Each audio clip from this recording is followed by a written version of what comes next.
Yanzu labari da ɗumi-ɗuminsa. Masu sauraron mu barka da warhaka, barka da ƙara kasancewa da ku a wannan lokaci.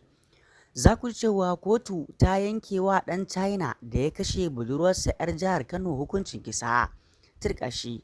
Kanin labaran kenan kuka saurara, sai ku gyara zama sannan ku biyo mu sannan a hankali har zuwa ƙarshen wannan rahoto domin ku ji yadda wannan al'amari ya faru. Kafin nan idan wannan shine farkon zuwanka wannan tasha muna roƙonka ka taimaka ka danna mana subscribe sannan ka danna ƙararrawar sanarwa domin hakan shi zai baka damar samun shirye-shiryenmu da zarar mun dora. Haka zalika ka danna alamar like domin hakan yana ƙarfafa mana gwiwa wajen shiga lungu da saƙo domin kawo muku sahihan labarai. Mun gode. To ga cikakken rahoton. Wata babbar kotu a jihar Kano da ke arewacin Najeriya ta yankewa Geng Kongrang ɗan ƙasar China da ya kashe budurwarsa Ummu Kulsum Buhari hukuncin rataya.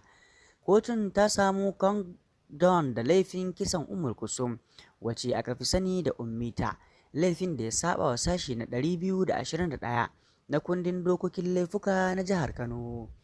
Wannan dalili ne sanya kotun ta yankewa Kongrang mai shekaru 47 hukuncin kisa.